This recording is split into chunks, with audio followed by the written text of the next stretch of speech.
क्या आपके सिर के आगे वाले हिस्से में दबाव रहता है, आंखों के ऊपर दर्द रहता है, नाक हमेशा बंद रहता है, झुकने पर सिर में भारीपन बढ़ जाता है, दवाइयां ले ली, आराम मिलता है, लेकिन वही समस्या फिर से स्टार्ट हो जाती है? अगर ऐसा है तो ये सिर्फ सर्दी नहीं हो सकती, यह हो सकता है साइनोसाइटिस। साइनोसाइटिस एक ऐसी समस्या जिससे कई लाखों मरीज परेशान हैं और हम अपने बताए हुए उपायों से ऐसे लाखों पेशेंट्स को ठीक कर चुके हैं जिनको साइनस और जिनको बहुत सारे समस्याएं एलर्जी से संबंधित थे। अगर आपको भी इस तरह के लक्षण हैं, अगर आपको भी इस तरह के सिम्टम हैं, तो आप एक बार ये उपाय जरूर अपनाइए। आपको समझ में बहुत ईजी तरीके से आ जाएगा कि आप कैसे आप घर पर रह करके विदाउट किसी मेडिसिन के साइनोसाइटिस की समस्या को ठीक कर सकते हैं। साइनोसाइटिस होता क्या है, साइनोसाइटिस होने के कारण क्या है, साइनोसाइटिस होने पर क्या कोई बड़ी बीमारी का संकेत है, साइनोसाइटिस आखिर कैसे ठीक होगा, आज मैं आपको वैज्ञानिक तरीके से समझाऊंगा। साइनस प्रेशर क्यों होता है, कब खतरनाक बनता है और इसका सुरक्षित समाधान क्या होता है। सबसे पहले ये समझेंगे साइनस होता क्या है या साइनस में क्या होता है। हमारे चेहरे की हड्डियों के अंदर 4 जोड़ी हवा से भरी कैविटीज होती हैं, इन्हें कहते हैं पैरानेजल साइनसेस। इनका काम है हवा को वार्म और फिल्टर करना, लेकिन जब साइनस की लाइनिंग में सूजन आ जाती है तो ड्रेनेज ब्लॉक हो जाता है और प्रेशर बिल्ड होने लगता है। साइंटिफिक एक्सप्लेनेशन से समझिए कि साइनोसाइटिस तब होता है जब वायरल इन्फेक्शन हो जाए, किसी को एलर्जी हो जाए, किसी को बैक्टीरियल इन्फेक्शन हो जाए या फिर किसी को पॉल्यूशन का एक्सपोजर हो जाए। ये सभी वजह ऐसे वजह हैं जो म्यूकोजल इन्फ्लेमेशन करती हैं, जिनकी वजह से आपको साइनोसाइटिस की समस्या होती है और इसे हम एक्यूट साइनोसाइटिस कहते हैं। अधिकतर लोगों में वायरल होता है और 7 से 10 दिन में ठीक हो जाता है, लेकिन अगर सिम्टम्स 12 हफ्ते से ज्यादा रहे तो उसे क्रॉनिक साइनोसाइटिस कहा जाता है। अगर आप भी साइनस हेडेक से परेशान है तो ये वीडियो आपको बहुत महत्वपूर्ण जानकारी देने वाला है और आप समझेंगे साइनस हेडेक क्या होता है और साइनोसाइटिस को आप कैसे ठीक कर सकते हैं। माथे में दबाव महसूस होना, आंखों के पीछे दर्द महसूस होना, अगर डिस्चार्ज गाढ़ा पीला या हरा है तो बैक्टीरियल इन्फेक्शन का संकेत हो सकता है। और इसके अलावा एलर्जी और साइनोसाइटिस का क्या संबंध है, यानी अगर किसी को एलर्जी है, किसी को छींक बहुत ज्यादा आती है, कोई खाने पीने की चीज से समस्या होती है, तो ऐसी कंडीशन में एलर्जी और साइनस का क्या संबंध होता है। एलर्जिक राइनाइटिस वाले पेशेंट्स में साइनोसाइटिस का रिस्क ज्यादा होता है। क्यों, ऐसा क्यों होता है? क्योंकि एलर्जी में हिस्टामिन रिलीज होता है, नेजल स्वेलिंग होती है और साइनस ड्रेनेज ब्लॉक हो जाता है। रिपीटेडली एलर्जी क्रॉनिक साइनस में प्रेशर बढ़ाती है और क्लिनिकल स्टडीज बताती हैं कि अनट्रीटेड एलर्जी साइनस कॉम्प्लिकेशन बढ़ा देती है। अगर एलर्जी को ट्रीट न किया जाए तो साइनस के कॉम्प्लिकेशंस बढ़ जाएंगे, जिससे आप कई तरह के और समस्याओं से परेशान होते रहेंगे। साइनस को इग्नोर क्यों नहीं करना चाहिए? क्या साइनस को इग्नोर करना चाहिए? तो बार बार साइनस इन्फेक्शन अगर आपको हो रहा है तो आप ईयर प्रेशर महसूस कर सकते हैं, थ्रोट इरिटेशन आपको हो सकता है, स्मेल लॉस हो सकता है, स्लीप डिस्टर्बेंस आपको हो सकता है। ये कई सारे कॉम्प्लिकेशन आपको हो सकते हैं। रेयर केसेस में अनट्रीटेड सीवियर इन्फेक्शन आई सॉकेट या ब्रेन कॉम्प्लिकेशन तक जा सकता है। हालांकि ये अनकॉमन है, बहुत कम केसेस में ऐसा देखने को मिलता है, बहुत रेयर है। इसलिए क्रॉनिक सिम्टम्स को इग्नोर नहीं करना है। कई ऐसी बीमारियां हैं जिनके लिए लोग तरह तरह के इलाज लेते हैं, तरह तरह की दवाइयां खाते हैं, लेकिन कोई रिलीफ नहीं मिलता। आखिर जांच कब करानी चाहिए साइनस के केसेस में? अगर 10 दिन से ज्यादा सिम्टम्स हैं, हाई फीवर आ रहा है, सीवियर फेशियल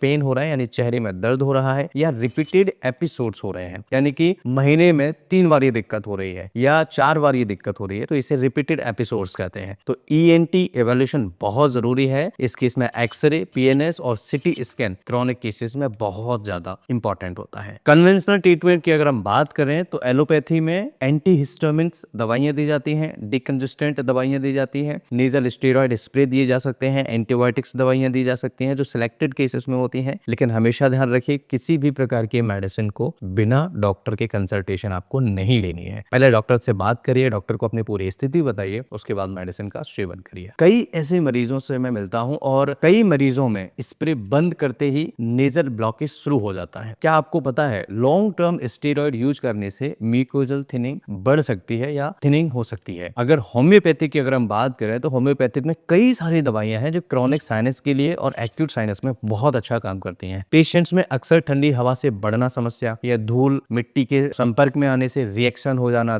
समस्या बढ़ जाना, बार बार सर्दी जुकाम हो जाना, पाचन की कमजोरी होना और लंबे समय तक छींक आना, सुबह उठते ही छींक आना, नाक बंद रहना, ऐसी समस्याएं देखने को मिलती हैं। इंडिविजुअलाइज अगर हम करें तो होम्योपैथी में कॉन्स्टिट्यूशनल ट्रीटमेंट जैसे बॉडी की रिएक्टिविटी इम्यूनिटी को बैलेंस करने का प्रयास करता है। क्रॉनिक साइनोसाइटिस में लॉन्ग टर्म सिम्पटम रिडक्शन देखा गया है। ऐसी मेडिसिन लीजिए जो क्रॉनिक और एक्यूट केसेस में दोनों में आराम करे। और हमेशा ध्यान ये भी रखना है कि होम्योपैथिक के कुछ साइड इफेक्ट्स भी हो सकते हैं अगर आप प्रॉपर दवाइयां नहीं लेंगे, प्रॉपर डोज नहीं लेंगे। होम्योपैथी में बहुत सारी ऐसी दवाइयां हैं जो बहुत ईजी तरीके से साइनसाइटिस की समस्या को खत्म कर सकते हैं। आगे इस वीडियो में हम ये समझेंगे कौन सी 2 ऐसी मेडिसिन है जो साइनस की समस्या के लिए बहुत अच्छा माना जाता है। कुछ लाइफ स्टाइल चेंजेस भी आपको करने चाहिए, जैसे स्टीम इनहेलेशन कर सकते हैं, सलाइन स्टीम ले सकते हैं, नीजल सलाइन इरिगेशन जो नेति कंसेप्ट साइंटिफिकली सपोर्ट करता है, मिकोजा को थोड़ा सा क्लियर करने में मदद करता है। डस्ट कंट्रोल बेडरूम में रहने की कोशिश करिए जहां पर डस्ट ज्यादा ना इकट्ठा हो, डस्ट के संपर्क में ना आए। चौथा, vitamin D optimization. Vitamin D जरूर चेक करिए कि आपके शरीर में विटामिन डी कितना है। और पांचवा, हाइड्रेशन, यानी शरीर को प्रॉपर मात्रा में पानी दीजिए। अगर आप पानी कम देंगे शरीर को तो भी दिक्कत बढ़ सकती है। रिसर्च बताती है कि nasal saline irrigation mucus clearance improve कर सकता है। बहुत अच्छे रिजल्ट देखने को मिलते हैं। कई लोगों में बच्चों में साइनस हो जाता है, आपने बहुत सारे बच्चे देखे होंगे जिनमें साइनस की दिक्कत होती है, बार बार खांसी आती है, नाइट स्नोरिंग हो रही है, तो साइनस या एडिनॉइड इन्वॉल्वमेंट हो सकता है। पेरेंट्स को अलर्ट रहना चाहिए, प्रॉपर पीडियाट्रिक डॉक्टर को दिखाना चाहिए और प्रॉपर मेडिसिन लेना चाहिए। क्रॉनिक स्ट्रेस इम्यूनिटी को कमजोर करता है जिससे इन्फेक्शन ससेप्टेबिलिटी बढ़ सकती है। ऐसे केस में स्लीप डिस्टर्ब हो सकता है। जब स्लीप डिस्टर्ब होता है तो इन्फ्लेमेशन बढ़ जाते हैं, इन्फ्लामेटरी जो मार्कर्स होते हैं वो बढ़ सकते हैं। इसके अलावा कब इमरजेंसी समझे। देखिए, साइनस का बहुत बड़ा एक ऐसा टॉपिक है जिसे हम इस छोटे से वीडियो में कवर नहीं कर सकते, लेकिन मैं आपको कुछ वो पॉइंट्स बता रहा हूं जो आपको इमरजेंसी केसेस में हमेशा ध्यान रखने हैं। सबसे पहला, आंखों में सूजन आना। अगर आंखें सूज रही हैं, तेज बुखार आ रहा है, सीवियर हेडेक हो रहा है, सिर में बहुत तेज दर्द हो रहा है और विजन डिस्टर्ब हो रहा है, यानी देखने में समस्या हो रही है, तुरंत डॉक्टर से कंसल्ट करें, प्रॉपर टेस्ट कराएं, आलस नहीं करें, बड़ी बीमारी का संकेत हो सकता है। दोस्तों,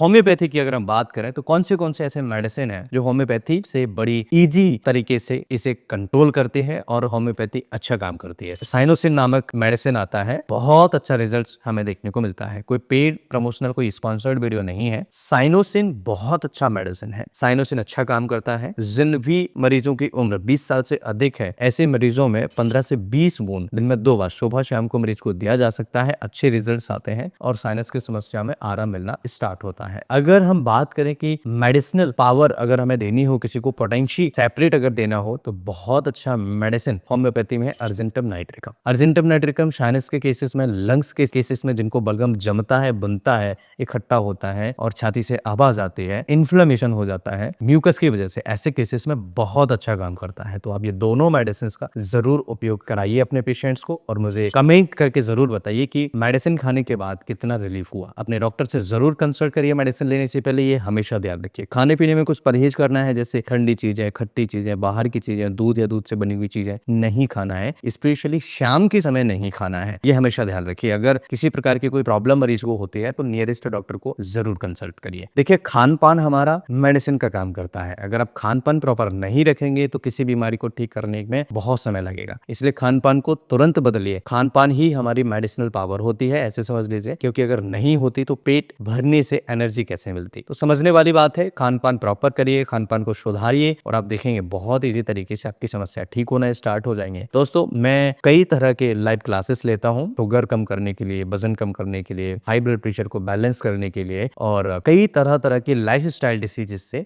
बचने में और बचाने में मदद करता हूं। अगर आप ज्वाइन करना चाहते हैं, वीडियो के डिस्क्रिप्शन में लिंक है, वहां से आप ज्वाइन कर सकते हैं और आगे फ्यूचर में बहुत अच्छे कोर्सेस हम बहुत कम रेट पर, बहुत चीप प्राइसेस में आप सभी के साथ में साझा करेंगे, जिन्हें आप इजी तरीके से एक्सेस कर पाएंगे। और योगा, मेडिटेशन, बहुत लोग ऐसे हैं जिनको एंजाइटी, फियर, डर, घबराहट, बेचैनी होता है, ऐसे लोगों में हम शेयर करेंगे। ये वीडियो अपने दोस्तों के साथ जरूर शेयर करिएगा, उन दोस्तों तक जरूर शेयर कर दीजिएगा जिनको लंग्स से रिलेटेड प्रॉब्लम्स है या साइनस एलर्जी की समस्या है। साइनस और एलर्जी की समस्या को ठीक किया जा सकता है, अच्छे डॉक्टर से दिखाइए, प्रॉपर मेडिसिन लीजिए। मैं फिर मिलता हूं इसी तरह के किसी इंटरेस्टिंग ट्रस्टेड वीडियो में, तब तक के लिए आप स्वस्थ रहिए, मस्त रहिए, मुस्कुराते रहिए, अपना और अपनों का ख्याल रखिए। नमस्कार।